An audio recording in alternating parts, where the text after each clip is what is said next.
Assalamualaikum warahmatullahi wabarakatuh. Berjumpa lagi dengan channel kami Dasril Iwas. Hari ini kita akan membahas seputaran toko pakan ternak lagi ya guys. Bagi yang suka video ini tolong like, komen, subscribe, dan jangan lupa aktifkan lonceng notifikasi biar tidak ketinggalan informasi dari kami. Selamat menyaksikan. Banyak yang bertanya kepada kami berapa sih sewa tokonya 1 tahun. Sewa ruko kami itu 30 juta. Pertanyaannya lagi, sewa ruko dalam 30 juta apakah bisa tertutup oleh penghasilan toko pakan ternak tersebut? Ruko masih menjadi pilihan tempat bisnis yang favorit. Selain memberikan kepraktisan karena bisa jadi tempat tinggal, ruko juga bisa berada di lokasi yang strategis. Ada ruko di area perumahan yang ramai, ruko di areal mall, atau di areal dekat pusat perbelanjaan seperti pasar atau jalan raya yang ramai dikunjungi atau dilewati oleh orang. Namun saat hendak sewa ruko atau untuk tempat usaha, kita tak boleh sembarangan. Pasalnya jika sembarangan memilih ruko, bukan tidak mungkin bisnis yang kita tekuni jadi gagal total. Apabila sudah seperti itu, semua bisnis plan yang sudah disusun matang jadi percuma. Makanya sebelum memulai perjalanan bisnis, kita harus mengetahui beberapa tips dalam sewa ruko untuk usaha. Kita ketahui selengkapnya tips sewa ruko buat usaha berikut ini. 1. Lokasi penempatan ruko. Hal yang penting, esensial yang harus dilakukan sebelum nyewa ruko adalah lokasinya. Dalam pemilihan lokasi tempat usaha yang strategis, parameternya tidak cukup dengan melihat ramai tidaknya lokasi ruko tersebut. Namun lokasi ruko harus sesuai pula dengan target pasar bisnis yang akan kita tuju. Lokasi ruko itu bisa jadi dekat dengan pusat ekonomi seperti pasar atau pusat kota, atau di tepi jalan raya yang ramai dilewati oleh orang. Selain itu, perhatikan juga akses menuju lokasi usaha, apakah mudah dijangkau atau tidak. Kalau bisa, usahakan ruko yang akan kita sewa dekat dengan simpang, karena biasanya areal persimpangan adalah arah orang datang berbagai penjuru. Tip kedua yaitu sesuaikan biaya sewa ruko dengan budget usaha kita. Selain lokasi, jangan lupa memperhitungkan budget sewa ruko tersebut dengan keuntungan yang mungkin akan kamu dapat. Jangan sampai keputusan menyewa ruko malah memberatkan pengeluaran kita, sehingga hasil yang didapat dari kegiatan bisnis menjadi tidak ideal. Banyak yang bertanya kepada kami apakah bisa membayar sewa ruko dari hasil usaha tersebut. Jawabannya insya Allah bisa. Alasannya bukan kita orang pertama yang dalam melakukan hal ini. Buktinya banyak pengusaha sukses sebelum mampu membuat atau membeli ruko, mereka menyewa ruko untuk mengembangkan usahanya. Termasuk kami salah satu dari orang tersebut. Kami sudah 4 tahun lamanya menyewa ruko dalam menjalankan usaha toko pakan ternak yang sedang kami geluti. Kuncinya sewa ruko harus maksimal 10 sampai dengan 12% dari modal barang di luar peralatan yang kita miliki. Maksudnya di sini umpamanya kita mempunyai modal awal 200 juta, jadi 15% dari modal 200 juta tersebut 30 juta rupiah. Berarti kontrak ruko kita maksimal 30 juta rupiah dalam 1 tahunnya. Atau bisa juga rumusnya sewa ruko kita 1/8 dari modal kita. Contohnya 1/8 dari 200 juta yaitu 25 juta. Berarti maksimal sewa ruko kita 25 juta per tahunnya. Kenapa demikian? Karena tahun pertama kita membuka usaha, biasanya jangankan kita menikmati untung, untuk biaya operasional saja masih kurang. Seandainya dari hasil usaha kita belum bisa menutupi atau membayar sewa ruko, bisa kita pakai lagi modal yang kita punya untuk membayar sewa ruko untuk tahun berikutnya. Biasanya di tahun kedua, usaha kita sudah mulai berkembang. Biaya operasional serta sewa ruko sudah dapat dipenuhi dari hasil usaha kita. Ada juga dari tahun pertama sudah bisa memenuhi semua kebutuhan dari hasil usaha tersebut. Hampir semua pengusaha yang melakukan bentuk kegiatan usaha dengan harapan ingin menaikkan taraf hidup keluarga memiliki keraguan. memiliki rasa takut untuk menyewa sebuah ruko demi kelancaran usahanya. Di sini letaknya mental pengusaha kita itu. Pengusaha itu harus nekat tapi penuh perhitungan. Nekat di sini jangan asal nekat saja. Ini ada sebuah kuis untuk menghilangkan keraguan kita, apakah kita harus menyewa ruko atau tidak. Silakan rekan-rekan semua jawab pertanyaan berikut dengan pilihan A, B, ataupun C.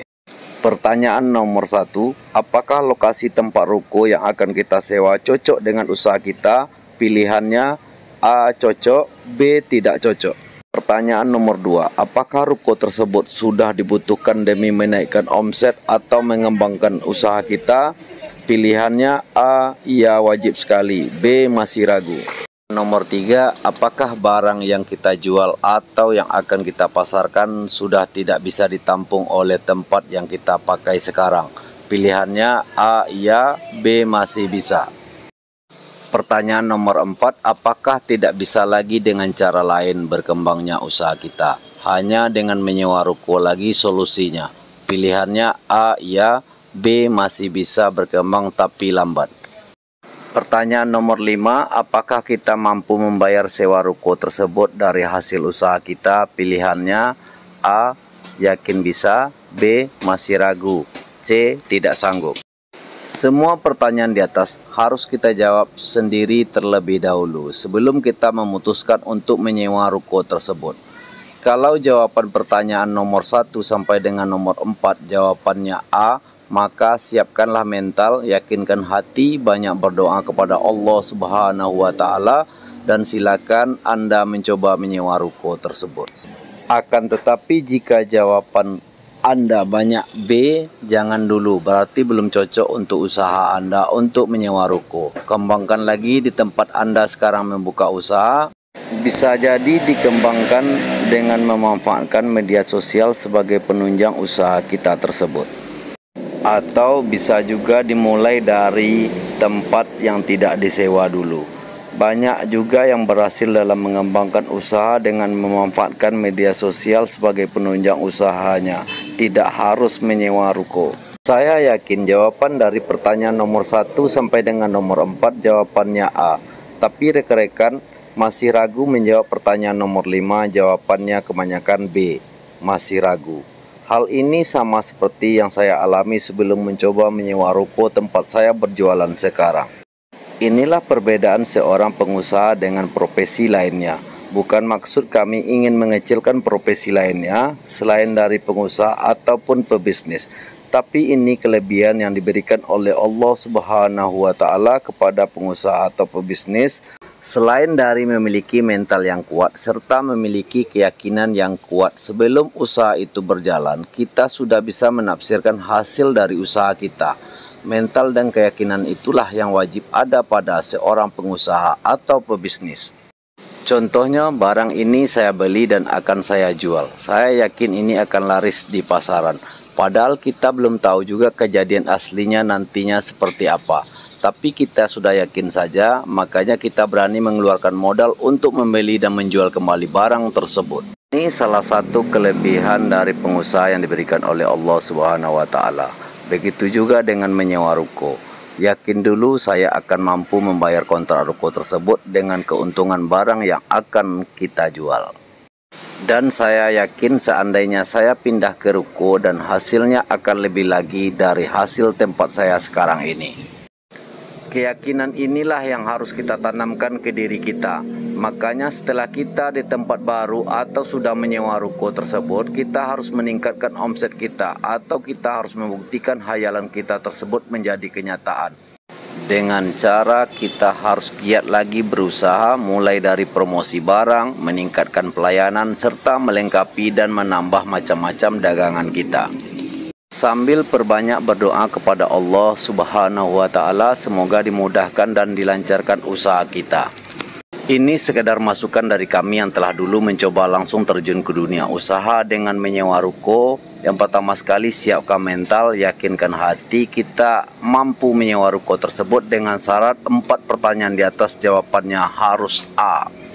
Dulu sebelum kami memutuskan untuk menyewa ruko yang sekarang kami tempati, apakah saya mampu membayar sewa ruko dari hasil penjualan saya? Pertanyaan ini juga ada dalam pikiran kami. Tapi kami yakin saja hasil dari usaha saya sekarang beda jauh dari hasil nantinya saat saya menyewa ruko tersebut. Itu yang akan kami tanamkan ke dalam hati kami sehingga menimbulkan keberanian kami untuk mencoba dalam menyewa ruko tersebut.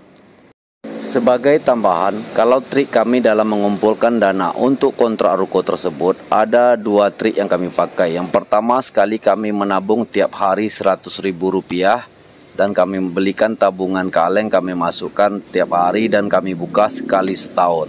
Atau juga kami buatkan arisan yang menerima sekali setahun. Kalau tidak demikian, cara ini susah untuk kita dalam mengumpulkan uang itu sekaligus. Nekat itu boleh, tapi nekat punya perhitungan. Jangan nekat tanpa perhitungan. Tidak ada usaha yang sia-sia. Selagi kita betul-betul serius, bekerja keras dan selalu berdoa, insya Allah akan indah pada waktunya. Sebagai penutup, saran kami di sini, mulailah usaha tersebut dengan sesuai kemampuan kita, baik secara materi maupun fisik dan mental kita. Dan jangan memaksakan keadaan di luar kemampuan kita.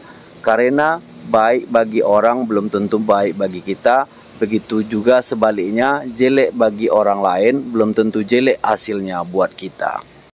Demikianlah yang dapat kami sampaikan pada kesempatan ini. Mungkin banyak terdapat kelemahan dan kekurangan kami dalam penyampaian ini.